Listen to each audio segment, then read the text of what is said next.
Okay so hello everyone, welcome to Advait education for IIT JEE NEET and board examination. तो बच्चों, ये जो session मेरा होने वाला है ये एक बहुत ही इंपॉर्टेंट सेशन है और बहुत ज्यादा मैं इससे खुद को रिलेट कर पा रहा हूँ, बच्चों को रिलेट कर पा रहा हूँ, जितने बच्चों को मैंने पढ़ाया है अभी तक। तो आप यहाँ पर देख सकते हो, जो यहाँ पे थंबनेल बना हुआ है, आपको एक पीछे फोटो दिखाई दे रहा है, उसमें साफ साफ लिखा गया mindset of class 11 student for competitive examination. और जी हाँ, यहाँ पर साइंस स्ट्रीम के स्टूडेंट की ही बात हो रही है। अभी हम फिलहाल साइंस स्ट्रीम के स्टूडेंट की ही बात कर रहे हैं और यहाँ पे मैं कुछ बातों के बारे में बात करने वाला हूँ, जैसे कि how to get into preparation mode. ठीक है, चलो प्रिपरेशन मोड वाली बात तो बाद में आएगी। पहले हम देखते हैं कि जब एक बच्चा क्लास 10 से जब वो 11 की तरफ मूव करता है तो वो क्या क्या उसके दिमाग में क्वेश्चंस आते हैं, क्या क्या प्रॉब्लम वो फेस करता है, उसका सॉल्यूशन क्या है, कौन सा उसे राइट पाथ चूज करना चाहिए। तो सब चीज के बारे में मैं बात करने वाला हूं, जो एक बच्चे को, एक साइंस स्ट्रीम के बच्चे को जो क्लास 11 में फेस करना होता है। ठीक है, तो चलो इस स्लाइड को मैं हटाता हूं और मैं कोशिश करूंगा कि इस वीडियो को मैं थोड़ा शॉर्ट रखूं ताकि आपका टाइम वेस्ट ना हो, क्योंकि मैं बहुत ज्यादा इस पे फोकस करता हूं कि जो टाइम होता है वो बहुत ज्यादा प्रीशियस होता है। ठीक है, तो मैं ये चाहता हूं कि डे 1 से अगर आप हमारे साथ कनेक्ट हो रहे हो तो आपका टाइम हर जगह पे सेव हो, आपको मैक्सिमम से मैक्सिमम इंफॉर्मेशन मिले, चाहे वो नॉलेज के लिए हो या फिर ऑफ नॉलेज कुछ चीजें हो जिसकी आपको नीड रहेगी। तो ये सब चीजों पे ध्यान रखते हुए मैं कोशिश करूंगा वीडियो को मैं शॉर्ट रखूं। ओके, चलो। तो यहां पर आप देख सकते हो कि पहला क्वेश्चन है। पहला क्वेश्चन क्या कहता है, देखो, hero till class 10 but already started feeling tense right after entering class 11। तो ये एक बहुत बड़ा प्रॉब्लम होता है बच्चों में। इससे मैं क्या मीन कर रहा हूं, देखो, स्कूल तक आप पढ़ते हो, ठीक है, स्कूल तक आप पढ़ते हो। अब मान लो आप क्लास के रैंक होल्डर है, तो स्कूल में होता है ना, फर्स्ट रैंक किसका आया, सेकंड रैंक किसका आया, थर्ड रैंक किसका आया, फोर्थ फिफ्थ सिक्स रैंक किसका आया, क्लास में टॉप 10 में कौन रहता है। तो आपकी जो जर्नी होती है ना, वो बहुत अच्छे तरीके से चलती है। क्लास 7 आप पढ़ लिए, क्लास 8, इसके पहले की भी हम बात कर सकते हैं, बट चलो मैं क्लास 7 से स्टार्ट किया रैंडमली। क्लास 7 से आप पढ़े, आपका अच्छा क्लास में रैंक आता है, आप खुश होते हो, आपके पेरेंट्स खुश होते हैं। क्लास 8 में आप गए, वहां पे भी आप रैंक स्कोर किए, 9 में गए, 10 में गए, सब कुछ सही है, यहाँ तक कुछ भी प्रॉब्लम नहीं है। आपने बोर्ड एग्जाम दिया, आपके अच्छे पॉइंट्स आए, अगर आप परसेंटेज में, आपका अगर आप कोई स्टेट बोर्ड से बिलोंग करते हो, अगर वहां पे परसेंटेज चलता है तो ठीक है, आपके परसेंटेज में अच्छे मार्क्स है, वट एवर जो भी ये है, ठीक है। उसके बाद आप क्या करते हो, क्लास 11 में आते हो, वहां पे ना आपको थोड़ा सा टेंशन वाला फीलिंग होता है। ये क्यों होता है ऐसा? क्योंकि जो क्लास 10 पे जो आपको लोड मिलता है कंपेयर टू क्लास 11 वो कुछ नहीं होता है। मतलब जैसे आप क्लास 11 में जाते हो, आपको लगता है यार इतनी सारी चीजें हो गई, मतलब कैसे पढ़ेंगे उसको, मैथ्स में इतने सारे टॉपिक। आप फिर देखोगे कि फिजिक्स अब सेपरेट हो चुका है, फिजिक्स में आपको इतने सारे टॉपिक मिलेंगे, केमिस्ट्री सेपरेट हो चुका है, केमिस्ट्री में आपको इतने सारे टॉपिक मिलेंगे। तो आपको ना, इसके अलावा आपके अलग सब्जेक्ट तो रहते ही है, इंग्लिश एंड ऑल जो भी सब्जेक्ट रहते हैं वो तो रहते ही है। तो आपको ना अब प्रॉब्लम होना स्टार्ट होता है। आपको लगता है यार क्लास 10 तक तो मैं इतना अच्छा किया, मैं एक अच्छा रैंक कर रहा हूँ, सब कुछ रहा है, लेकिन अब मेरे को इतना ज्यादा लोड क्यों लग रहा है। आप स्कूल जाते हो, आप अपने दोस्तों से मिलते हो, बात करते हो, तो वो रेफरेंस बुक से बात करते हैं, फिर आप इतनी मोटे मोटे किताबें ले आते हो, तो आपको ना टेंशन आना स्टार्ट हो जाता है। ऐसा इसलिए होता है क्योंकि आप अगर मैं नॉर्मल अगर एक पैटर्न में बात करूं तो चीजों को उस तरीके से रखी गई है। 11 में जो लोड होता है वो आपको लगता है, बट वो एक 11 का बच्चा ले सकता है उतना लोड, है ना। एजुकेशन की पॉइंट ऑफ व्यू से बात कर रहा हूं तो वो इतना लोड ले सकता है, इसीलिए उसको इस तरीके से बनाया गया है। और एवरी ईयर हजारों बच्चे ले रहे हैं और अच्छा कर रहे हैं, है ना। अगर हजारों बच्चे ले रहे हैं, अच्छा कर रहे हैं, तो आप भी कर सकते हो। मैं तो ये मानता हूं कि अगर कोई एक चीज, एक इंसान अगर अच्छा कर ले जाता है, दैट मीन्स अब उसकी पॉसिबिलिटी बन चुकी है, अब उसको बहुत सारे लोग अच्छा कर सकते हैं। तो ये टेंशन वाले पार्ट से टेंशन तो आता है, बट मेरा ये सेशन लेने का ये मतलब नहीं है कि मैं आपको बोलूं कि टेंशन आता है, कहां से आता है, क्यों आता है। मैं इसमें सॉल्यूशंस के बारे में बात करने वाला हूं, ठीक है। तो चलो, टेंशन आया, ठीक है, क्यों? क्योंकि लोड बहुत ज्यादा बढ़ा, सब्जेक्ट बढ़ गए, टॉपिक्स बढ़ गए, कंटेंट्स बढ़ गए, रेफरेंस बुक बढ़ गए, तो बहुत सारी चीजें के लिए आपको टेंशन आता है। चलो ठीक है, ये नॉर्मल है ना, दिस इज एकदम नॉर्मल फीलिंग। आप ये मत सोचना कि अरे यार मैं तो इतना अच्छा स्टूडेंट था, मेरे को ऐसा फील हो रहा है, क्यों हो रहा है ऐसा। ये सब चीजें आपको नहीं सोचना है। एक बच्चा जब क्लास 10 से 11 में जाता है तो ये उसके दिमाग में आता है थॉट, ठीक है। तो इसके सॉल्यूशन के बारे में मैं आपसे बात करने वाला हूं। चलो हम देखते हैं नेक्स्ट क्या आता है उसके दिमाग में, ठीक है। और मैं बहुत कम चीजों को रखा हूं, लेकिन मैं बहुत सारी बातें कर रहा हूं इसमें। तो आप जब इस वीडियो को देखोगे तो आप कंप्लीट देखो, जो भी मैं बात करने वाला हूं आपको अच्छे से समझ में आएगा। और अगर आप अद्वैत एजुकेशन के थ्रू अगर हमसे जुड़ने वाले हो तो आपको समझ में आएगा कि किस तरीके से हमारी पूरी टीम बैक एंड में इतना ज्यादा एफर्ट लगा रही है कि किस तरीके से आपके लिए चीजों को ऑप्टिमाइज किया जाए और आपको ना थोड़ा सा टेंशन मुक्त किया जाए, ठीक है। ओके, चलो। सेकंड में आप देख सकते हो लिखा हुआ है how things change when you move from a rural to urban area right after class 10। तो देखो, कई बार ऐसा देखने को मिलता है कि आप अपने मैक्सिमम बच्चे जो होते हैं, अगर कोई छोटे से टाउन से रहते हैं तो 10th के बाद में वो कोई बिग सिटी में जाते हैं पढ़ने के लिए, ऐसा देखने को मिलता है बहुत बार, ठीक है। तो जब वो वहां पे जाते हैं तो यहाँ पे देखो क्या लिखा गया है, हाउ थिंग्स चेंज, है ना। तो कुछ चीजें ना उनको बदलते हुए दिखती है। और ये वाला जो पॉइंट है वो कहीं ना कहीं फर्स्ट वाले पॉइंट से रिलेटेड है। आप अपने स्कूल के टॉपर रहते हो, आप अच्छा परफॉर्म करते हो, आपके बोर्ड्स में अच्छे मार्क आते हैं, आपके स्टेट में रैंक आते हैं, लेकिन जब आप कोई बड़े सिटी की तरफ मूव करते हो और वहां पे फिर आप कोचिंग अगर आप लेते हो नहीं लेते हो कॉम्पिटिटिव एग्जाम के लिए, है ना, या फिर आप क्लास की चलो बात कर लेते हैं, क्लास की बात करो या कॉम्पिटिटिव एग्जाम वाले कोचिंग की बात करो, जेडब्ल्यू नीट ये सब की कोचिंग की बात करो, सिनेरियो सेम रहता है ना। आप फिर बहुत सारे बच्चों से मिलते हो जो डिफरेंट डिफरेंट जोन से आए हुए रहते हैं, फिर आपको लगता है यार कुछ बच्चे इतना अच्छा परफॉर्म कर रहे हैं यार, वो इतना ज्यादा टैलेंटेड है, कोई भी टीचर क्वेश्चन पूछता है बोर्ड पे वो सीधा आंसर देते हैं, ऐसा कैसे हो रहा है। मैं भी तो अपने यार जो भी मैं डिस्ट्रिक्ट से बिलोंग करता था वहां पे मैं अपने स्कूल में अच्छा रैंक लाया हूँ, अच्छा ये किया हूँ, मतलब सब कुछ अच्छा किया हूँ, लेकिन अभी अचानक से ऐसा क्यों हो रहा है कि मेरे को लग रहा है कि यार इतने सारे कॉम्पिटिटिव लोगों के बीच में बैठा हूँ, है ना। तो ये इसलिए होता है, फिर से बता रहा हूं मैं आपको, देखो क्लास 10 तक चीजें क्या होती है ना, नॉर्मल होती है बहुत ज्यादा, उसमें ना आपको पता होता है कि हमको ये पढ़ना है, ये पढ़ना है, ये पढ़ना, उसी में से आएगा, थोड़ा बहुत आगे पीछे हो सकता है, ओवरऑल जो पैटर्न रहता है वही रहता है। तो वहां पे जो बच्चा पढ़ता है, जो उसको बताया जाता है, जो पढ़ता है, मोर और लेस चीजें एग्जैक्टली वैसी ही होती है। एग्जाम में जाता है ऊपर लिख डालता है 3 घंटे बैठ के, उसको उसके मार्क्स मिल जाते हैं और मार्क्स के बेसिस पे उसका जो भी पॉइंट आता है 10 आउट ऑफ 10 पॉइंट आ जाता है या फिर अच्छा परसेंटेज में वो स्कोर कर जाता है। ठीक है, ये तो रही अपनी बात। ठीक है, चलो अगर मैं बोलूं कि अब उसको कॉम्पिटिटिव क्यों फील होता है, बिकॉज कॉम्पिटिटिव इसलिए उसको फील होता है क्योंकि अब चीजें बढ़ चुकी है और अब जो 11-12 में उसके साथ होने वाला है उसमें ना उसका ब्रेन का यूटिलाइजेशन होगा। अब चीजें वैसी नहीं रही जैसे आपके 10th में होता है कि जो क्वेश्चन स्ट्रेट फॉरवर्ड पूछे जाते हैं अब उसमें ट्विस्ट आएंगे। अगर मैं कॉम्पिटिटिव एंट्रेंस की बात करूं जो मैं अभी करने वाला हूं आगे, तो उसमें बहुत सारे चैलेंजेस आएंगे जहां पे आपका ब्रेन का बहुत ज्यादा इन्वॉल्वमेंट होगा। अब वो आपका दौर खत्म हो चुका है जहां पे आप चीजों को याद कर लिए, लिख दिए, अब ये सब खत्म हो गया ना। अब आपको अगर अच्छा परफॉर्म करना है, अब अगर आप अच्छे स्टूडेंट की गिनती में आना चाहते हो, इन दैट केस आपको हार्ड वर्क करना पड़ेगा, आपको सब्जेक्ट में अच्छा कमांड लाना पड़ेगा। ठीक है, अब पहले की तरह नहीं होगा कि आपने कुछ याद कर लिया, लिख दिया, एकदम 10 में से आपको 9 मार्क्स मिल गए, ओवरऑल आपका मार्क्स कितना आया पता चला 100 में से 95 97 ऐसे मार्क्स आ रहे हैं। ठीक है, तो इस वाले पार्ट पे ये रीजन होता है कि आपको बहुत ज्यादा कॉम्पिटिटिव फील करने को मिलता है क्योंकि अब बच्चे ना जो कम परसेंटेज लेकर आए थे, जो कम पॉइंटर स्कोर किए थे, वो भी अपना दिमाग का यूटिलाइजेशन लगाते हैं, समझ रहे हो। तो इसीलिए ये सब चीजें आपको एक्सपीरियंस करने को मिलेंगी। ठीक है, चलो अब जो मैं पॉइंट्स पे जो बात कर रहा हूं, बहुत सारे बच्चे ऐसे होंगे जो रिलेट कर पा रहे होंगे, जो ऑलरेडी ये फेस कर रहे होंगे, और बहुत सारे बच्चे जो फेस नहीं किए वो फेस करने वाले। यहाँ पे मैं और एक बात बोलूंगा जरूर कि अभी आप देख सकते हो कि एक पेंडेमिक का सिचुएशन चल रहा है, तो लास्ट ईयर के जो बच्चे हैं, इस साल के जो बच्चे हैं, उनके लिए जो 11-12 का जो एक अमेजिंग जो जर्नी होता है, ये बहुत एक सैड बात है कि वो एक्सपीरियंस नहीं कर पाए। मतलब इसके लिए मैं कहूंगा कि यस ठीक है, लकी अनलकी जैसा वर्ड यूज करना it's not a good thing, but कहीं ना कहीं मैं मानता हूं, मतलब चीजें इस तरीके से हो गई है ना, बहुत लोगों के किसी के पेरेंट्स एक्सपायर कर गए, किसी के घर पे कोई एक्सपायर कर गया, तो बहुत ही केओस वाला माइंडसेट बना हुआ है। ठीक है, तो मैं कोई चीज को जनरलाइज करके कमेंट नहीं करूंगा, बट ठीक है, बट मुझे ऐसा लगता है कि जो एक 11-12 का जो जर्नी होता है एक बच्चे का, वो बहुत ही इंटरेस्टिंग अमेजिंग जर्नी होता है। उसमें वो प्रेशर भी फील करता है, उसमें वो बहुत लोगों से मिलता भी है क्योंकि वो अपने स्कूल, मैक्सिमम लोग तो अपना स्कूल चेंज करते हैं ना, तो बहुत लोगों से मिलता है। तो ओवरऑल जो उसका एक जर्नी जो होता है ना, सोशल लाइफ, एजुकेशन लाइफ, वो अभी लास्ट ईयर के जो बच्चे और इस ईयर के जो बच्चे बहुत मिस किए हैं वो चीज को। तो ठीक है यार, मतलब लाइफ है तो होते रहता है ना।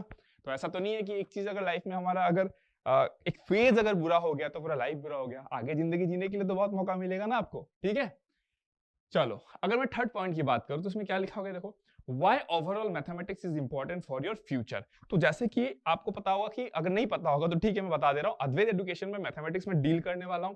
आप कैसे डील करूंगा, क्या डील करूंगा, आपको कैसे मजा आएगा नहीं मजा आएगा, वो सब आपको टाइम के साथ पता चलेगा। ठीक है, तो अभी बस मैं यही बता रहा हूं कि अद्वैत एजुकेशन में मैं मैथमेटिक्स IIT JEE के लिए मैं डील करने वाला हूं, JEE मेंस एंड एडवांस के लिए। ठीक है, और बोर्ड्स में भी मैं टाइम टू टाइम आपको गाइड करते रहूंगा। ठीक है, तो चलो, हाँ जैसे कि मैंने बोला बोर्ड्स में मैं टाइम टू टाइम गाइड करते रहूंगा, तो बोर्ड्स के लिए भी हमारे पास सेपरेट टीम रहेगी जो स्पेशली आपको बोर्ड्स पे ही फोकस करेगी, है ना। अगर क्लास 11 में अगर आप हो तो क्लास 11-12 के हमारे पास फैकल्टी रहेगी जो सिर्फ बोर्ड्स के पॉइंट ऑफ व्यू से डील करेगी कि आप बोर्ड्स में कैसे मैक्सिमम से मैक्सिमम मार्क्स ला सकते हो, बोर्ड्स वाले पोर्शन को आप पढ़ के कैसे आप नॉलेज को यूटिलाइज कर सकते हो, कितना नॉलेज चाहिए बोर्ड्स के लिए, है ना। तो उसके बेसिस पे हमने टीम को सेपरेट कर रखा है, तो आपको वहां पे फुल गाइडेंस मिलेगी with respect to boards only. ठीक है, और मैं JEE मेंस एडवांस के बारे में डील करूंगा, तो मैं बहुत ज्यादा खुद को उस पार्ट पे फोकस रखूंगा। ठीक है, चलो क्योंकि आपको पता है जैसे जैसे एग्जाम बदलता है वैसे वैसे आपका जो प्रिपरेशन जो स्ट्रेटेजी होता है वो भी बदलता है। ओके, चलो अब अगर मैं बात करूं यहाँ पे why overall mathematics is important for your future. ठीक है, ये बहुत बड़ा क्वेश्चन है। This is very very important question ना, इट्स वेरी वेरी इंपॉर्टेंट, ठीक है। ओवरऑल मैथमेटिक्स आपके लिए क्यों इंपॉर्टेंट है, देखो अब मैं अपने एक्सपीरियंस से बताता हूँ। अभी आप लोग 11 12 में पहुंचे हो, मतलब कोई बच्चा हो सकता है 12 वाला भी देख रहा हो इस वीडियो को आगे चल के, ठीक है, बट बेसिकली 11 के बच्चे के लिए मैं बनाया हूं, तो ठीक है चलो मैं मान के चलता हूं कि 11 वाला सामने देख रहा है।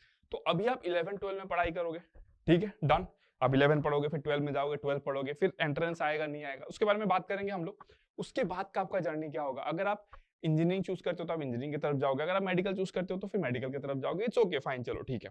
मेडिकल में तो मैथ्स का रिक्वायरमेंट नहीं होगा, बट ठीक है चलो, फिजिक्स केमिस्ट्री आपका रहता है, फिजिक्स को भी समझने के लिए मैथ्स में कमांड होना इट्स वेरी इंपॉर्टेंट, ठीक है। तो अब अगर मैं बोलूं कि मैथमेटिक्स क्यों इंपॉर्टेंट है, क्योंकि मैं देखो इंजीनियरिंग वाले स्टूडेंट्स को भी मैं पढ़ाता हूँ, है ना। इंजीनियरिंग मैथमेटिक्स जो होता है सब्जेक्ट वो मेरा है, और मैं इलेक्ट्रिकल इंजीनियरिंग में किया हुआ हूँ, ठीक है। तो इलेक्ट्रिकल के सब्जेक्ट में उनको पढ़ाता हूँ, तो मेरे को एक बहुत अच्छा आइडिया है कि कितना मैथ्स रिक्वायरमेंट होगा इंजीनियरिंग पॉइंट ऑफ व्यू से, है ना। और उसके बाद आपका लाइफ क्या होता है, जैसे ही आप 11 12 को क्रॉस करोगे, आप इंजीनियरिंग कॉलेज में जाओगे, एज्यूम करता हूँ आप इंजीनियरिंग कॉलेज में गए, है ना, आप आईआईटीज में गए, एनआईटीज में गए, ट्रिपल आईटीज में गए, कोई स्टेट गवर्नमेंट इंजीनियरिंग कॉलेज में गए, कहीं पे भी गए, उसके बाद का आपका लाइफ फ्लो क्या होता है, आप कौन सा एग्जाम देने वाले हो, तो उस सब चीज का मेरे को एक बेटर आइडिया है। तो मैं इसलिए जानता हूँ कि ओवरऑल मैथमेटिक्स में कमांड होना इज वेरी वेरी इंपॉर्टेंट, क्योंकि जब आप इंजीनियरिंग के बाद जैसे आप निकलोगे ना, वहां पे आपको एक सेशन मतलब एक टॉपिक मिलेगा, एक चैप्टर मिलेगा बोल सकते हो, या फिर एक सब्जेक्ट मिलेगा क्वांटिटेटिव एप्टीट्यूड, है ना। तो जो बच्चों का मैथ्स पहले से स्ट्रांग रहता है उनके लिए वो जो सब्जेक्ट होता है वो बहुत इजी होता है, मतलब वो उनको ऐसा लगता है हम तो कर ही लेंगे, मतलब ये सब मैं देखा हूं अपने एक्सपीरियंस में, मैं देखा हूं। और जिन बच्चों का स्टार्टिंग से मैथ्स वीक रहा है, जिनको थोड़ा सा डर लगता है, उनको हमेशा ना ये क्वांटिटेटिव एप्टीट्यूड वाले पार्ट से बहुत डर लगता है, मतलब उनको ऐसा लगता है ना कि हमें स्पेशल फोकस करना पड़ेगा, स्पेशल अटेंशन करना पड़ेगा, समझ रहे हो। तो मैं देखो अभी से आपके जिंदगी में 6 साल तक क्या होने वाला है उसका मेरे को बहुत बेटर आइडिया है। अगर आप इंजीनियरिंग कॉलेज में जाओगे तो अगले 6 साल तक, या फिर उसके बाद ही बच्चे ड्रॉप लेते, तो मेरे को ना बहुत अच्छा आइडिया है कि आपकी जिंदगी में नेक्स्ट 6 से 8 इयर्स तक अप टू मतलब 6 to 8 इयर्स क्या होने वाला है, मेरे को बहुत अच्छा आइडिया है। तो इसीलिए मैं बता रहा हूं, अगर आप इंजीनियरिंग में ही जा रहे हो तो मैथमेटिक्स वाला पार्ट आपका बहुत अच्छा होना चाहिए। इन जनरल भी आपका मैथमेटिक्स वाला पार्ट बहुत अच्छा होना चाहिए, क्योंकि इन फ्यूचर मान लो आपके आपके कोई छोटा भाई है, आप शादी कर ली, आपके बच्चे हुए, कुछ भी, अभी तो आप खुद ही बच्चे हो, चलो ठीक है, बहुत फ्यूचर की बात कर रहा हूं मैं, ओके। तो मैथमेटिक्स इज रिक्वायर्ड ना, क्योंकि आपका जितना मैथमेटिक्स फंडामेंटल अच्छा रहेगा, ये मैथ्स आपको फिजिक्स में हेल्प करेगा। अभी 11 12 की मैं बात कर रहा हूं, तो फिजिक्स में आपकी हेल्प करेगा। आपको जब आप इंजीनियरिंग में पहुंचोगे तो there are many disciplines like electronics and telecommunication, electrical engineering, instrumentation engineering. Electrical में तो आपको हार्ड कोडेडली मतलब मैथमेटिक्स का बहुत ज्यादा यूज होगा इन डिफरेंट डिफरेंट सब्जेक्ट्स, ठीक है। अब मैं उसके बारे में बात नहीं करने वाला हूं क्योंकि वो लेटर फेज में आने वाला है ना, ठीक है चलो। तो मैथमेटिक्स ओवरऑल आपको बहुत ज्यादा इंपॉर्टेंट है, ये तो आप समझ चुके हो, ठीक है। स्कोरिंग भी है, इजी भी है, और हम बनाएंगे ना यार इजी, मतलब इट्स वेरी इंटरेस्टिंग, मतलब आप अच्छा स्कोर करोगे इसमें, ठीक है। चलो अब मैं अगर बात करूं नेक्स्ट, अब अगर मैं नेक्स्ट बात करूं, है ना, तो इन जनरल आपका मैथमेटिक्स अच्छा होना चाहिए। और इस वाले पार्ट को ना बच्चे बहुत ज्यादा डरते हैं यार, उनका ना जो डर वाला जो पार्ट होता है ना, मैं अपना एक्सपीरियंस से बता रहा हूं, ये ना उनका ये 11 12 से ही शुरू होता है, क्योंकि 10 तक बच्चा फिर भी मैथ्स कर लेता है। मैंने बताया ना, क्योंकि आपके पास गिने चुने 3 4 किताब होते हैं, ज्यादा वॉल्यूम भी नहीं होता है उसका, आप उसको पढ़ते हो, क्वेश्चन बनाते हो, आपसे बन जाता है। मतलब कुछ बच्चे इतना ज्यादा प्रैक्टिस कर डालते हैं कि उनको याद हो जाता है, अच्छा ये क्वेश्चन है, इसको ऐसे करना है ना। बट 11 12 में वो चीज एप्लीकेबल नहीं होता है। बोर्ड्स के लिए तो चलो थोड़ा बहुत हो भी जाए, जैसे आप कॉम्पिटिटिव एंट्रेंस में उतरोगे, जेडब्ल्यू मेंस एंड एडवांस में, वहां पे ये सब नहीं चलता है। वहां पे ना आपका एकदम थोड़ो आइडिया चाहिए, आपका थोड़ो कंसेप्ट, थोड़ो नॉलेज चाहिए, तभी जाके आप अच्छा परफॉर्म कर पाओगे वहां पे, ठीक है, क्योंकि there the competition is way too high, ठीक है। चलो अब अगर मैं बात करूं, शुड आई प्रिपेयर फॉर जेडब्ल्यू मेंस एडवांस, ये आपके लिए सवाल है। अगर आप क्लास 11 में आए हो, जैसे आप क्लास 11 में आए हो, अब आप अपने बहुत सारे दोस्तों से मिले हो, आप हो सकता है, मैं अगर 2 केसेस की बात करूं, ठीक है, अगर मैं यहाँ पे 2 केसेस की बात करूं, ठीक है, अगर ये आप हो, है ना, तो या तो आपको कुछ भी नहीं पता है ना, या तो आपको कुछ भी नहीं पता है जेडब्ल्यू क्या होता है, नहीं पता है, ठीक है, या तो आपको पता है, ठीक है। तो मैं क्या करता हूं, एक कॉमन मान लेता हूं कि चलो ठीक है, आपको नहीं पता है, आपको अपने दोस्तों से पता चला, आपको अपने पेरेंट्स से पता चला, आपको अपने बड़े भाई बहन किसी से पता चला, किसी रिलेटिव से पता चला इसके बारे में, ठीक है, मान लेता हूं। या तो आप चलो आपको पहले से ही पता था, मतलब ये आपको 11 में आके लेट से पता चल गया, और ये आपको पहले से पता था, व्हाटएवर इज द रीजन, है ना, हम लोग यही से शुरू करते हैं कि आपको पता है, ओके। तो अगर आपके दिमाग में ये सवाल आ रहा है कि शुड आई प्रिपेयर फॉर जेडब्ल्यू मेंस एडवांस, है ना, तो ये एक बहुत बड़ा क्वेश्चन है, क्योंकि इसका क्लैरिटी आपको होना बहुत इंपॉर्टेंट है ना। मैं फिर से बता रहा हूं, अगर आप मेडिकल की स्टूडेंट हो, है ना, तो आप बायो पे फोकस करोगे, दैट इज ओके। मैं अभी यहाँ पे मैथ्स का फैकल्टी, तो मैं मैथ्स के पॉइंट ऑफ व्यू से बात कर रहा हूँ, and same things will be applicable to physics and chemistry as well ना, बिकॉज आपका जो एग्जाम पेपर होगा उसमें सबका इक्वल वेटेज होगा, तो आपको अकॉर्डिंगली परफॉर्म करना है। एग्जाम में अच्छा करने के लिए ऐसा नहीं कि आपका सिर्फ मैथ्स अच्छा हो गया या फिर मैथ्स सबसे खराब रहे, ऐसा नहीं ना, आपको ओवरऑल तीनों सब्जेक्ट में अच्छा कमांड रखना है। तो चलो उसके बारे में हम बात करेंगे जब सब्जेक्ट में जाएंगे। अभी तो देखो जर्नी स्टार्ट हो रहा है, अभी आगे हम लोग बहुत सारी बातें करेंगे। मैं बोल रहा हूँ ना, ये जर्नी में जो हमारे साथ जुड़ेंगे, इतना हमारा वादा है कि जो हमारी टीम का जो सपोर्ट रहेगा ना, आपके एंड तक रहेगा। आप 11 में हो, 12 में जाओगे, हो सकता है आपको ड्रॉप लेना पड़े, भगवान ना करे ऐसा हो, बट ठीक है चलो, इट्स नॉर्मल ना। अगर आप ड्रॉप भी लेते तो भी हमारा साथ आपके साथ एंड डे तक रहेगा। अगर आप 11 के बाद 12, 12 के बाद सीधा अगर अच्छा कर लेते हो तो भी हमारा सपोर्ट आपके साथ एंड डे तक रहेगा आपके एग्जाम के, ठीक है।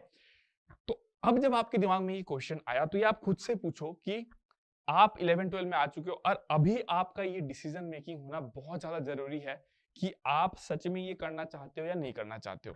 आपको क्या नॉर्मल बोर्ड्स पे फोकस करना है? अगर आपको नॉर्मल बोर्ड्स पे फोकस करना है तो मैं ये नहीं कह रहा हूं कि आप हमसे ही पढ़ो, आप कहीं से भी पढ़ो, है ना। हमारे प्लेटफॉर्म में आपको एकदम हमने रखा है सेपरेटली कि आप, अगर आप बोर्ड्स पे कोई बच्चा हमारे साथ पढ़ना चाहता है तो उसको बोर्ड्स के लिए ही टोटली गाइड किया जाएगा। उसको जो क्वेश्चंस कराया जाएगा बोर्ड्स के पैटर्न में ही कराया जाएगा, उसी वे में सॉल्व कराया जाएगा। उसको जो टेस्ट कराया जाएगा सब कुछ बोर्ड्स के पॉइंट ऑफ व्यू से होगा, ठीक है। अगर मैं बात करूं, अगर आप जेडब्ल्यू मेन से एडवांस क्या ऑप्ट करना चाहिए, तो ये सवाल आप पहले खुद से पूछोगे कि क्या मैं इंटरेस्टेड हूं आगे जाके, मेरे को आईआईटीज में पढ़ना है, मेरे को एनआईटीज में पढ़ना है, मेरे को ट्रिपल आईटीज में पढ़ना है, मेरे को कोई स्टेट गवर्नमेंट इंजीनियरिंग कॉलेज में पढ़ना है, जो भी जहां पे भी आपको पढ़ना है। तो इसका क्लैरिटी आपके पास होना बहुत ज्यादा इंपॉर्टेंट है। द सूनर द बेटर, है ना। क्या बोला मैंने? The sooner the better. जितना देर करोगे लोड उतना बढ़ेगा। क्यों लोड बढ़ेगा? बिकॉज कंपटीशन बहुत हाई है। अगर आप नहीं प्रिपेयर कर रहे हो तो हो सकता है आपके बगल वाले घर में कोई बच्चा पढ़ के अभी से शुरू कर दिया उसने, है ना, अभी से पढ़ना शुरू कर दिया, तो कंपटीशन इज वेरी हाई, है ना। तो मैं हमेशा ये कहता हूँ कि ठीक है, आपका जो चाइल्डहुड वाला पार्ट है आप उसको एंजॉय करो, लेकिन पढ़ना भी तो इज इंपॉर्टेंट ना। मैं तो कभी जब भी, मैं पहले भी बच्चों को पढ़ाया, मैं हमेशा उनको बोलता यार जिंदगी एंजॉय भी करो, अभी आप लोग बहुत छोटे हो, एंजॉय भी करो। प्रेशर लोड तो भाई अब आना स्टार्ट हो गया ना। आपको पेरेंट्स क्या बोलते हैं कि 10th का एग्जाम दे लो बेटा फिर सब सेट है, ऐसा कुछ नहीं होता है।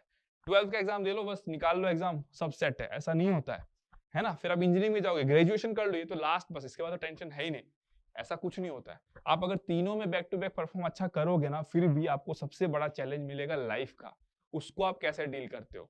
तो अभी से जब आप ये सब चीजों को हैंडल करना सीखते हो ना, तो आपका ना जो अंदर से जो विल पावर होता है वो बहुत स्ट्रांग होता है, समझ रहे हो। तो जिंदगी में जब भी आप कोई चीज को मेहनत करके अचीव करते हो, खुद को इतना स्ट्रांग बनाते हो, उसका इफेक्ट, उसका बेनिफिट आपको लॉन्ग टर्म में कहीं ना कहीं देखने को मिलता है। क्या बोला मैंने?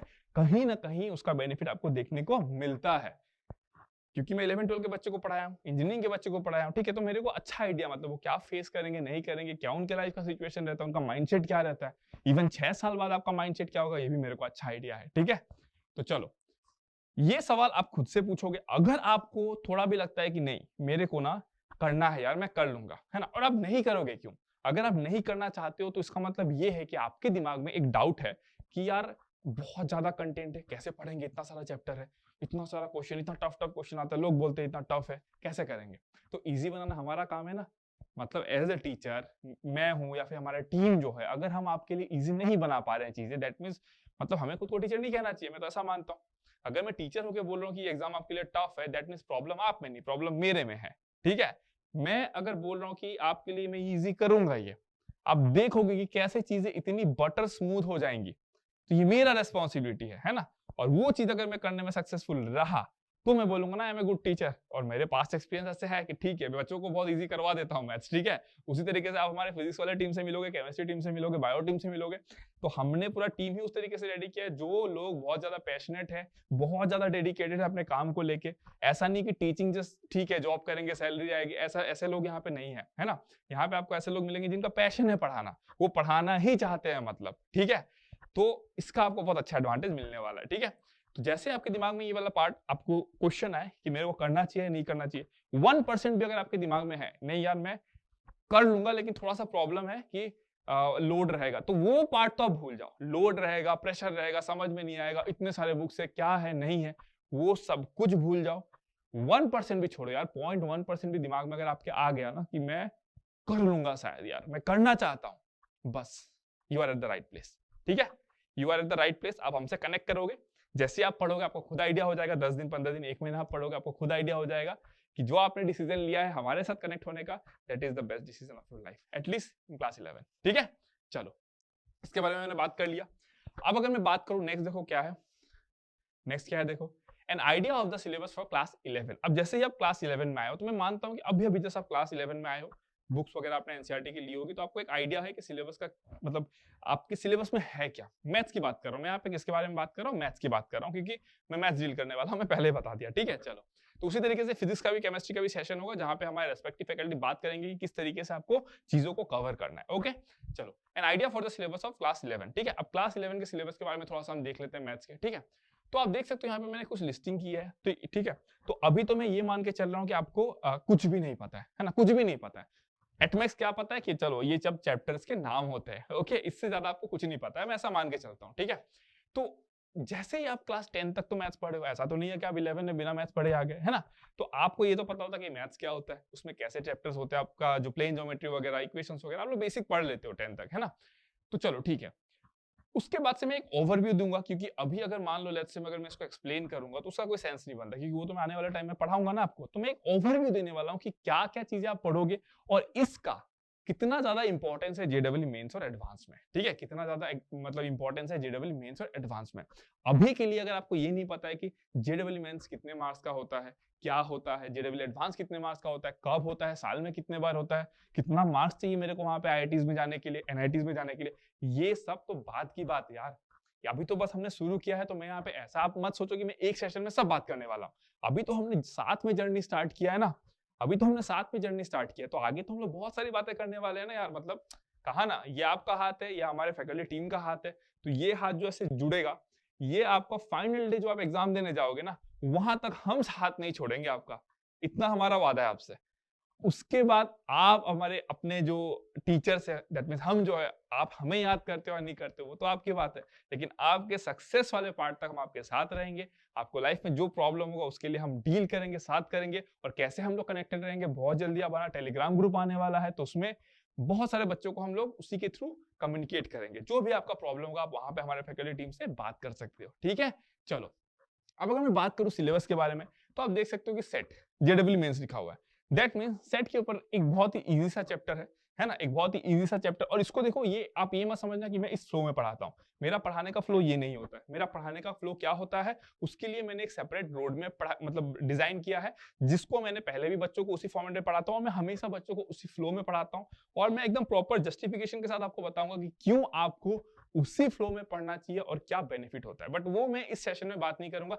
इस सेशन में मैं बस आपको एक लास्ट ओवरव्यू देने वाला हूं कि क्या क्या आप क्लास 11 में पढ़ने वाले हो, ठीक है। सेट के बारे में आप स्कूल में भी, आपको क्लास 10 में भी थोड़ा सा सेट का आइडिया हो जाता है, ठीक है।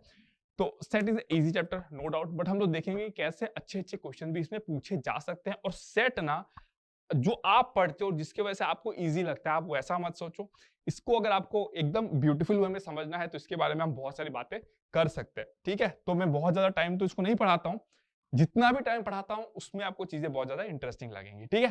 तो सेट देखो जेडब्ल्यू मेंस में लिखा हुआ है, दैट मींस ये जेडब्ल्यू एडवांस में से क्वेश्चन नहीं पूछते, जेडब्ल्यू मेंस में से क्वेश्चन आता है, ठीक है। आप एक क्वेश्चन देख सकते हो इसमें से, और बहुत ही सिंपल क्वेश्चन होता है जो आप आराम से डील कर सकते हो, ठीक है।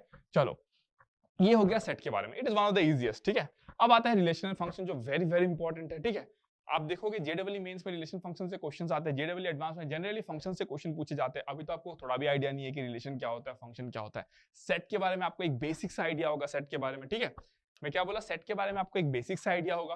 उसके बाद रिलेशन क्या होता है, अब मैं अगर आपको बताऊंगा कि अच्छा एक सेट ये होता है, उसके एलिमेंट्स होते हैं, उसके बीच में क्या क्या पॉसिबल रिलेशंस होते हैं, आपको कुछ समझ में नहीं आएगा। तो मैं बस बेसिक आपको एक ओवरव्यू दे रहा हूं, और क्या इंपॉर्टेंट है क्या इंपॉर्टेंट नहीं है उसके बारे में बात कर रहा हूं, ठीक है। तो अगर इंपॉर्टेंस की बात करूं तो वैसे सभी इंपॉर्टेंट है, ठीक है। तो सेट थ्योरी आपको थोड़ा सा ईजी लगेगा, है ना, दिस इज ईजी, ये आपको थोड़ा सा ईजी लगेगा, नो डाउट। उसके बाद आता है रिलेशन एंड फंक्शन, ठीक है।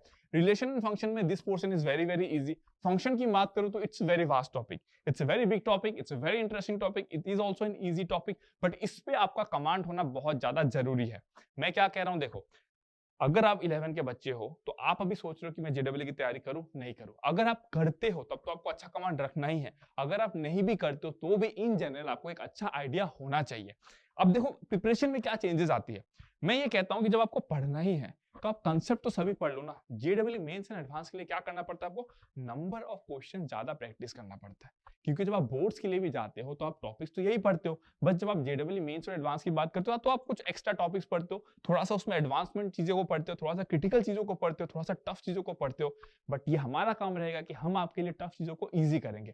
तो टफ जैसा कोई वर्ड हम अपने जर्नी में यूज ही नहीं करने वाले हैं। क्या बोला मैंने, टफ जो होता है ना, जो आप कहते हो यार ये तो टफ है, ये टफ क्वेश्चन है, ऐसा वर्ड हमारे जर्नी में हम यूज ही नहीं करने वाला है, क्योंकि ये हमारा जिम्मेदारी है कि हम आपके लिए चीजों को इजी बनाए, स्मूथ बनाए, ताकि आप उसे एंजॉय करो। ठीक है, चलो, फंक्शन पे कमांड होना बहुत ज्यादा जरूरी है। मैं क्या बोला आपको, फिर से बोल दे रहा हूं, आप बोर्ड्स के लिए तैयारी करो, आप जेडब्ल्यू मेंस के लिए तैयारी करो, आप एडवांस के लिए तैयारी करो, किसी के लिए भी तैयारी करो, this topic is very very important. क्योंकि जब आप पेपर देने जाओगे ना, आपको इतना ज्यादा वर्ड मिलेगा ना, फंक्शन फंक्शन फंक्शन, पूरा पेपर में आपको 10 से ज्यादा वर्ड तो फंक्शन का ही मिल जाएगा। तो इस पे कमांड होना इज वेरी वेरी इंपॉर्टेंट, और हम लोग इसको बहुत ब्यूटीफुल वे में डील करेंगे। ठीक है, उसके बाद अगर मैं बात करूं ट्रिग्नोमेट्रिक फंक्शंस के बारे में, तो ट्रिग्नोमेट्री के बारे में भी आप लोग स्कूल में बेसिक सा पढ़ लेते हो। बहुत सारे बच्चे जो स्टेट बोर्ड पे बिलोंग करते हैं, जिनका एडवांस मैथमेटिक्स होता है, ठीक है, जैसे कि मैं आसाम स्टेट बोर्ड से पढ़ा हुआ हूँ, 12 years back we had a subject called advance mathematics. तो वहां पे हम लोग को और ज्यादा डिटेल में दिया जाता है, मैथ्स में रहता है बट एडवांस मैथमेटिक्स में और थोड़ा ज्यादा डिटेल में दिया जाता है। ठीक है, तो यहाँ पे हम लोग पढ़ेंगे इसके बारे में, साइन थीटा कॉस थीटा ये सब क्या होता है ना,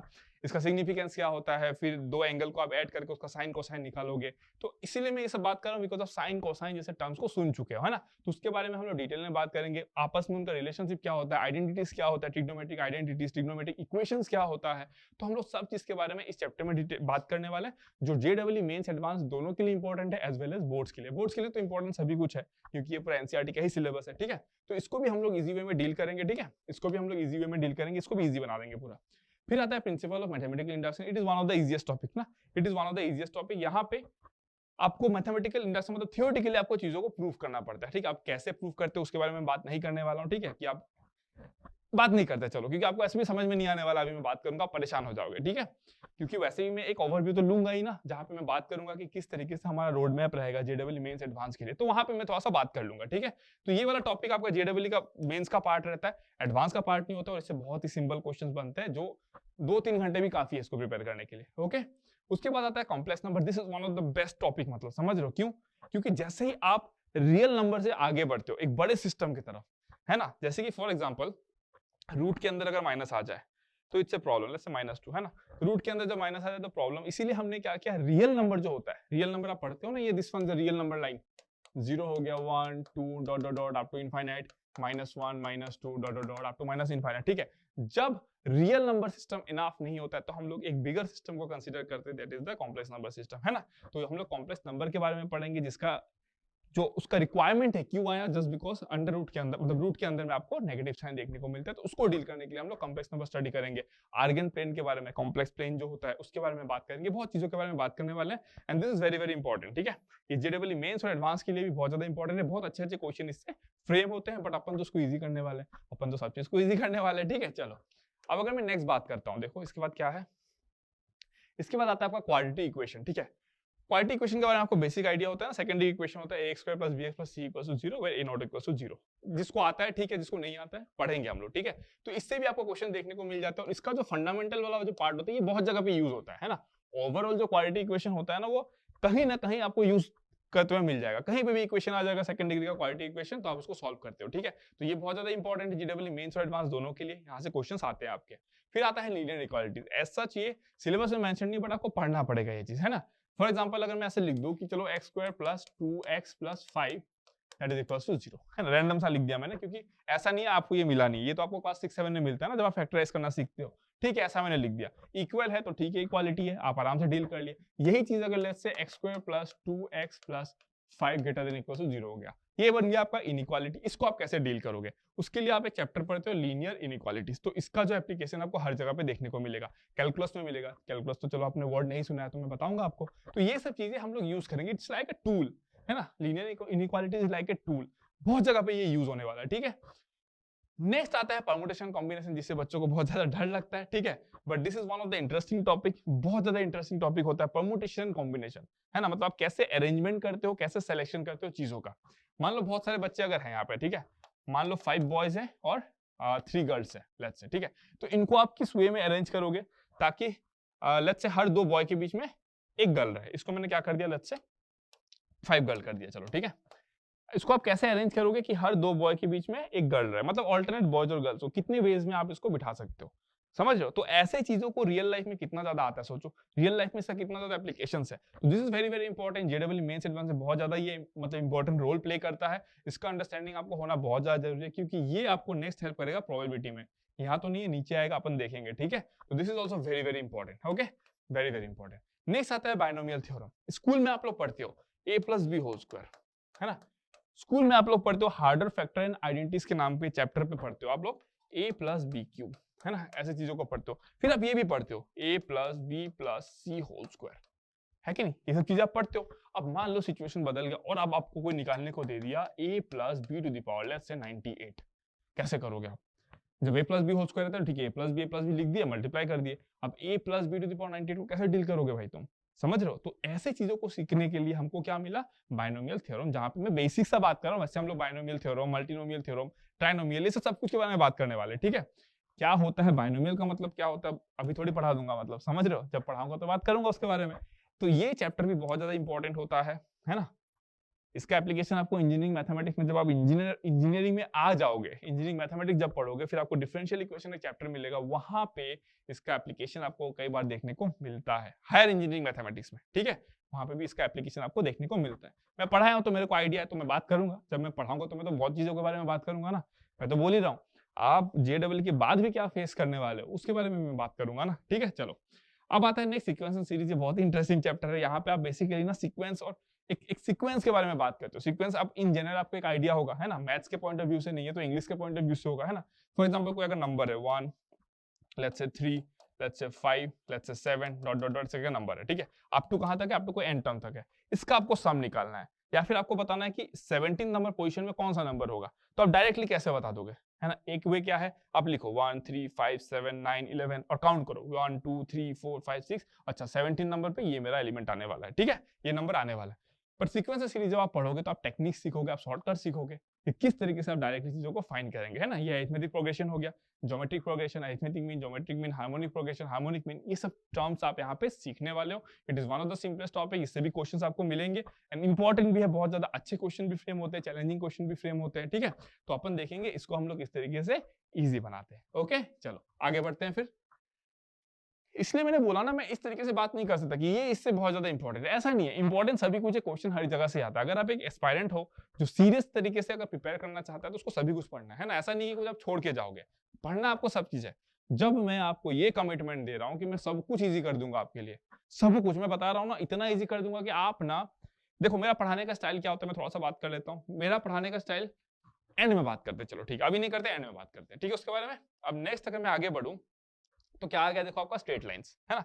स्ट्रेट लाइंस अगर अब मैं बोलूं तो स्ट्रेट लाइन सबको पता है भाई, लाइन तो सबको ही पता है, स्ट्रेट मतलब क्या, सीधा, ठीक है। चलो तो स्ट्रेट लाइन के बारे में हम लोग क्या क्या बात कर सकते हैं, है ना, कितना बातें इसके बारे में कर सकते हैं। कोऑर्डिनेट ज्योमेट्री का पार्ट बन जाता है ये। तो इसमें हम लोग देखेंगे स्ट्रेट लाइन में सब कुछ बात करेंगे ना। एक स्ट्रेट लाइन कितना एंगल बनाता है दूसरे स्ट्रेट लाइन के साथ में, या फिर एक्स वाई जेड ढेर तरीके की हम लोग बातें करेंगे, ठीक है। अगर आपके पास 2 पॉइंट है तो क्या कंडीशन है कि दोनों पॉइंट एक स्ट्रेट लाइन पे लाई करेगा, इस तरीके की चीजों के बारे में हम यहाँ पे सीखते हैं। स्ट्रेट लाइन जो कि बहुत ईजी है, ओवरऑल कोऑर्डिनेट ज्योमेट्री बहुत ज्यादा ईजी है, तो ठीक है, इसके बारे में हम लोग बात करेंगे और बहुत ही इजी बना देंगे ना इसको भी, एकदम वरी नहीं करना है। उसके बाद आता है कॉनिक सेक्शन, ये बहुत ही इंटरेस्टिंग है और ये भी बहुत ज्यादा इजी टॉपिक है, ठीक है। क्या बोला मैंने, ये बहुत ज्यादा इजी और इंटरेस्टिंग टॉपिक है, क्योंकि इसमें आप क्या क्या पढ़ते हो, सर्कल के बारे में पढ़ते हो। ऐसे फिगर्स तो आपने देखे ही होंगे लाइफ में, बहुत सारे ऐसे ऑब्जेक्ट रहते हैं, this is the circle, this is the ellipse हो गया आपका, है ना। तो इस तरीके से आपने फिगर देखा होगा बहुत सारा, ठीक है। तो ये सब फिगर्स के ऊपर में हम लोग बात करते हैं ना, ये सब फिगर्स के ऊपर हम लोग क्या करते हैं, बात करते हैं। हाइपरबोला, इलिप्स हो गया, सर्कल हो गया, तो ये सब कुछ किस में आ जाता है, आपका कोऑर्डिनेट सॉरी कॉनिक सेक्शंस में आ जाता है, ठीक है। एक कोन के डिफरेंट डिफरेंट सेक्शंस होते हैं, जब मैं पढ़ाऊंगा तो बात करूंगा कि अगर मान लो कि अगर आपके पास ये कोन है ना, तो आप इसको कैसे कैसे काटोगे। अगर आप ऐसे काटोगे तो आपको एक सर्कल जैसा कुछ देखने को मिलेगा, अगर आप ऐसे काटोगे तो आपको एक इलिप्स जैसा देखने को मिलेगा, है ना। तो किस कैसे केसेस में आप कैसे काटोगे कि आपको हाइपरबोला देखने को मिलेगा, तो ये सब के बारे में हम लोग बात करने वाले हैं। सब कुछ कहीं ना कहीं आपके रियल लाइफ से जुड़ा हुआ है, इसीलिए मैंने बोला जब एक बच्चा 10 से 11 12 में मूव करता है उसको बहुत सारी चीजें देखने को मिलती है ना, बहुत सारी चीजें उसको देखने को मिलती है, बट ओवरऑल चीजें बहुत इंटरेस्टिंग हो जाती है। क्या बोला मैंने, ओवरऑल चीजें बहुत ज्यादा इंटरेस्टिंग हो जाती है, ठीक है। अगर मैं बात करूं इसके बाद क्या आ गया, देखो इंट्रोडक्शन टू 3D ज्योमेट्री। यहाँ पे आप स्ट्रेट लाइन पढ़ते हो जो आप 2D में कवर कर लेते हो, 2 डायमेंशन में कवर कर लेते हो। जब आप 3 डायमेंशन में मूव करते हो तो सेम चीज आप पढ़ते हो, बट अब सब कुछ 3 डायमेंशन में हो चुका है। पहले आप लाइन करोगे, अब आप प्लेन के बारे में बात करोगे। किसी को अगर पता है प्लेन क्या होता है, इट्स ओके फाइन, नहीं पता तो हम लोग पढ़ेंगे ना। तो ये भी बहुत ज्यादा इंपॉर्टेंट होता है और ये बहुत ईजी होता है। 3D geometry is very very easy, ठीक है, बच्चे इसमें आराम से स्कोर कर लेते थे मार्क्स, ठीक है। उसके बाद आता है लिमिट्स एंड डेरिवेटिव, जो कैलकुलस का पार्ट। अब धीरे धीरे आप कैलकुलस सीखना स्टार्ट किया। Calculus is the most dominating and most important part. Class 12 में तो आपको पूरा एकदम कैलकुलस ही मिलता है, सब कुछ है ना, एवरीथिंग पूरा कैलकुलस से भरा हुआ है, ठीक है। तो ये जो पार्ट होता है बहुत ज्यादा इंपॉर्टेंट होता है, लिमिट्स एंड डेरिवेटिव। अब लिमिट्स क्या होता है, आपको ग्राफिकल आइडिया होगा तो ठीक है, नहीं होगा तो हम लोग बात करेंगे लिमिट्स क्या होते हैं, but this is very very important ना, this is very very important, क्योंकि ये वाला जो पार्ट है आप अपने इंजीनियरिंग में भी पढ़ोगे। आपके इंजीनियरिंग में फर्स्ट सेमेस्टर में ये सब चीजें आप लोग पढ़ोगे, फर्स्ट सेकंड सेमेस्टर में जो भी आपका कॉलेज का क्यूरिकुलम होगा, जो कॉलेज आपको मिलने वाला है, फ्यूचर की बातें कर रहा हूँ थोड़ा सा, ठीक है, तो उसमें भी आप लोग ये सब चीजें पढ़ोगे, because calculus is very very important from a class 11-12 student point of view as well as from an engineering point of view। ये मैथ्स का एकदम डोमिनेटिंग वाला पार्ट रहता है कैलकुलस, ठीक है। उसके बाद अगर मैं बात करूं मैथमेटिकल रीजनिंग, तो इसमें बेसिक हम लोग बात करते हैं, और एंड ये सब स्टेटमेंट्स में जब आते हैं क्या होता है, negation of a statement, compound statement है ना, Ram and Shyam can do the work, Ram और Shyam can do the work, तो क्या क्या डिफरेंसेस आते हैं उसमें, है ना। तो इस तरीके की हम लोग बात करते हैं मैथमेटिकल रीजनिंग में, ठीक है। उसके बाद आता है प्रोबेबिलिटी एंड स्टैटिस्टिक्स, जो बहुत ज्यादा इंपॉर्टेंट होता है। और ये मैंने लिखा है, देखो मैथमेटिकल रीजनिंग ये आपके मेंस में कभी क्वेश्चन पूछ देते हैं, एडवांस का पार्ट ही नहीं बन पाता है, ठीक है। मेंस में इसके बारे में कभी कुछ क्वेश्चन पूछ देते हैं, एडवांस का पार्ट नहीं बनता है। अब गलती से आ गया, ठीक है, चलो कोई बात नहीं। अगर मैं बोलूं कि probability and statistics, probability is one of the interesting topic, और परम्यूटेशन कॉम्बिनेशन जो आपका है, इसके ऊपर वाले स्लाइड में था, परम्यूटेशन कॉम्बिनेशन आपका यूज होगा, प्रोबेबिलिटी में भी यूज अच्छा खासा होता है, ठीक है।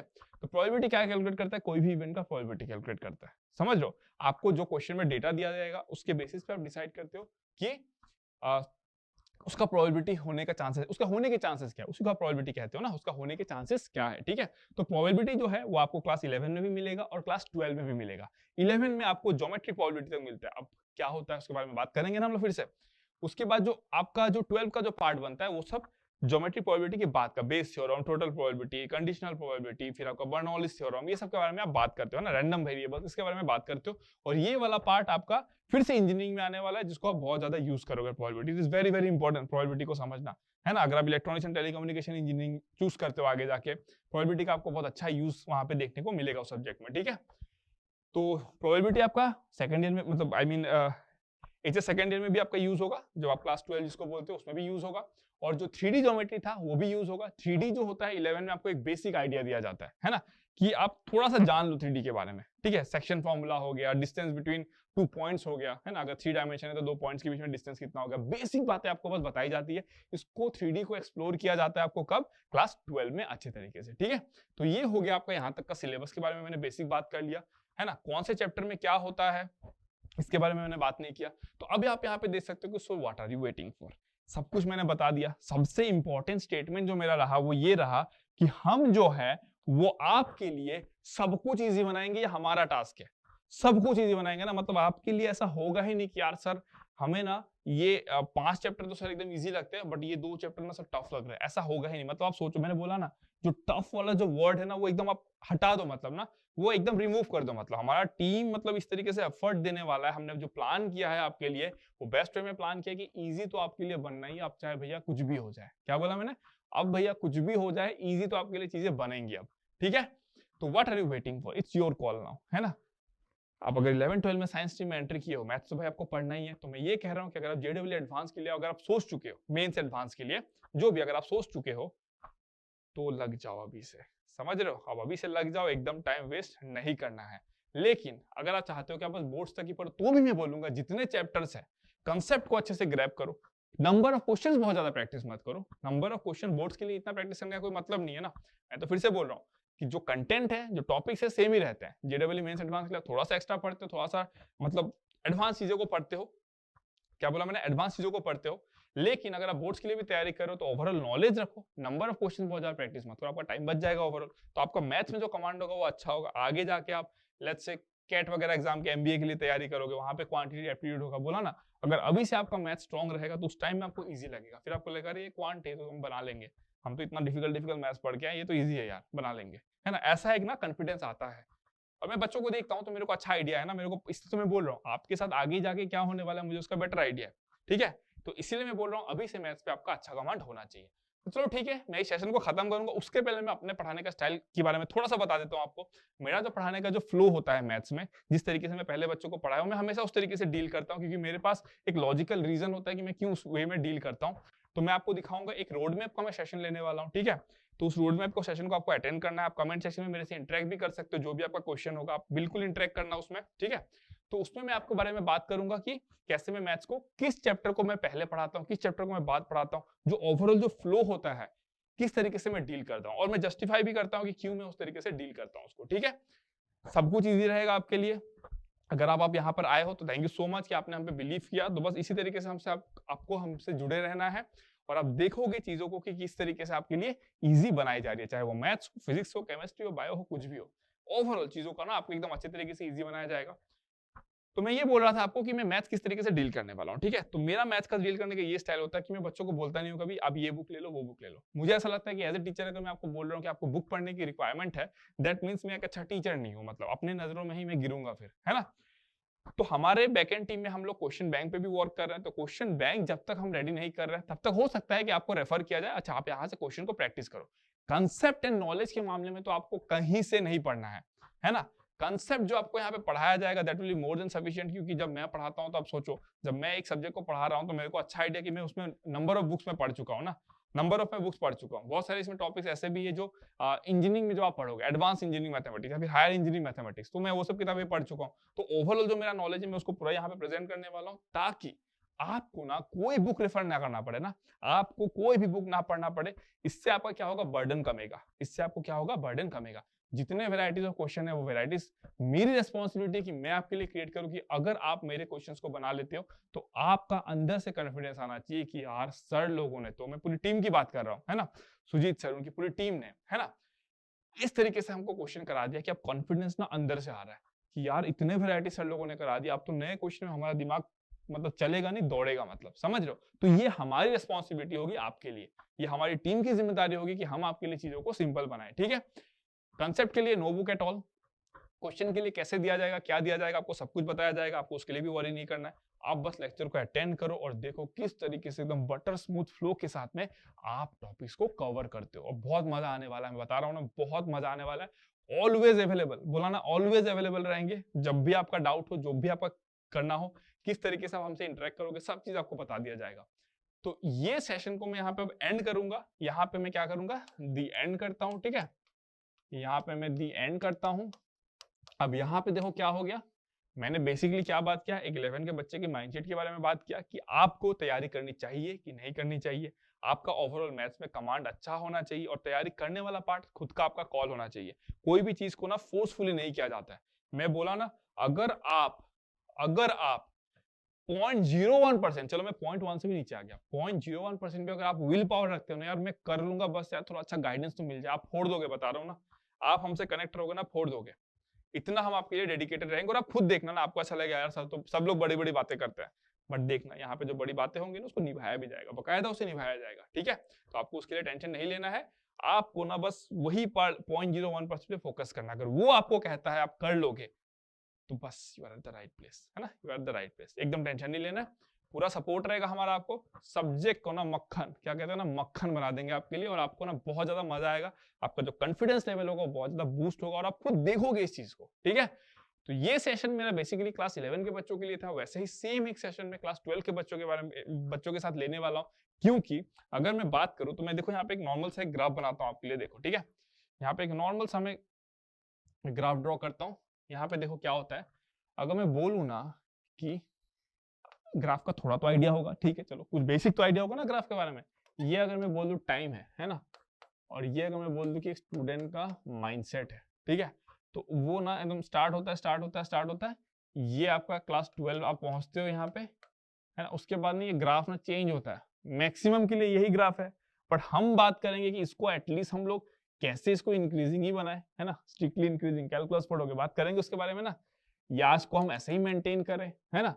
ये जो जोन बनता है, समझ रहे हो, ये है आपका सक्सेस का जोन, ये आपका सक्सेस का जोन, समझ में आ रहा है। तो इस ग्राफ में हम लोग बाकी के 12 तक बच्चा जाता है, उसके बाद ना उसका डिमोटिवेशन वाला पार्ट स्टार्ट होता है। अब मेरा तो बोर्ड्स आ गया यार, बोर्ड्स में मेरा रिजल्ट मैटर करेगा, कैसे करूंगा, 12 में मेरे को 11 भी पढ़ना है, तो बहुत सारे रीजन की वजह से उसका ग्राफ ना डाउन होता है, समझ रहे हो? तो ये स्टूडेंट 11 का माइंडसेट है, तो पढ़ते जाता है क्योंकि वो 11 का टॉपिक ही पढ़ रहा है और एग्जाम में भी वो 11 का ही पार्ट देने वाला है, तो ना वो पढ़ लेता है यहाँ तक। इसके बाद जो प्रॉब्लम शुरू होती है उसका, तो अपन देखेंगे ना इसको हम लोग, ये ग्राफ को हम कैसे अचीव कराएं आपको, समझो ये वाले पार्ट में हम आपको कैसे लाए, ये हमारे लिए चैलेंज है, या आप हम पे छोड़ दो।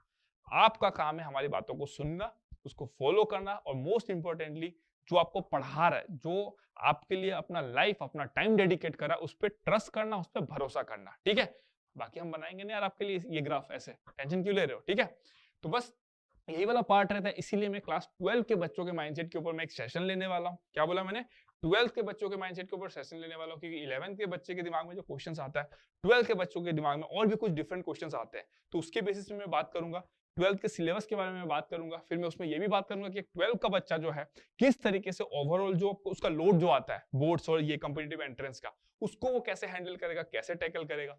क्या एक साल अगर उसने 11 में अगर तैयारी अच्छे से नहीं की हो और वो चाहता है कि वो 12 से शुरू करे, क्या उसके लिए एक अच्छा रैंक अचीव करना पॉसिबल होगा? क्या उसके लिए एक अच्छा एनआईटीज को अचीव करना या अच्छे आईआईटी को अचीव करना क्या पॉसिबल है, या फिर उसे ड्रॉप ईयर लेना पड़ेगा? सब चीज के बारे में मैं बात करने वाला हूँ, ठीक है? उस वीडियो में बेसिकली 12 के बच्चे के बारे में बात करने वाला हूँ, ठीक है? तो चलो फिर, what are you waiting for? याद रखना इस बात को, है ना? समय को जाने मत दो। एक बार अगर टाइम चला गया ना, चाहे आप कितने भी अमीर इंसान क्यों ना हो, आप टाइम नहीं खरीद सकते। You can never, nobody can buy time ना।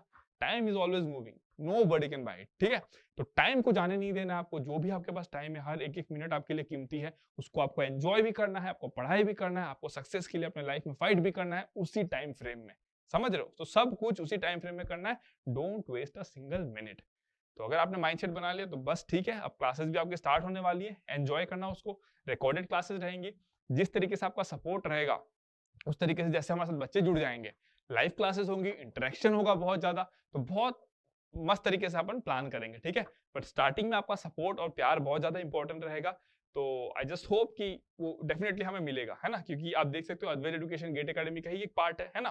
तो जिस तरीके से आप लोगों ने गेट एकेडमी को प्यार दिया है, उसी तरीके से मैं ये मानता हूँ कि आप लोग आपके ब्रदर सिस्टर जो भी है उनको रेकमेंड करोगे। कहीं ना कहीं बहुत सारे बच्चे इंजीनियरिंग वाले मेरे से पढ़ चुके हैं, तो उनको मेरा स्टाइल पता है, और ये वाला पार्ट तो जेडब्ल्यू मेरा हमेशा से फेवरेट रहा है, क्योंकि इंजीनियरिंग मैथमेटिक्स में गिने चुने चैप्टर्स है, तो बहुत ज्यादा बात करने को नहीं मिलता है। यहाँ पे नंबर ऑफ चैप्टर ज्यादा है, तो मेरे को मजा आता है पढ़ाने में, ठीक है? तो होप सो आपका प्यार बना रहेगा, आपका लव बना रहेगा for this institute, for Dhande sir. तो अच्छा करेंगे अपन, बड़ा करेंगे धीरे धीरे चीजें। Rome was not built in a day कहते हैं ना, तो बस जैसे हम लोग छोटे से स्टार्ट करेंगे, एक टाइम वो भी आएगा जब मैं इस वीडियो के बारे में सोचूंगा कि ठीक यार, ये तो तब बना था जब बच्चे नहीं थे, लेकिन उस टाइम में तो बहुत सारे बच्चे करेंगे ना अपन यार, इतना तो मतलब अपने मेहनत पे बिलीव है ना, ठीक है? तो आप लोग अपना सपोर्ट, अपना प्यार बनाए रखना। इसी तरीके से मैं और भी एक दो सेशन में वीडियो पे बात करने वाला हूँ, फिर मैं कंटेंट पे बात करूंगा, किस तरीके से हमारे सब्जेक्ट स्टार्ट होंगे, चैप्टर स्टार्ट होंगे, उस पर बात करूंगा, ठीक है? चलो फिर, love you all, thank you so much, फिर मिलते हैं नेक्स्ट सेशन में। Thank you.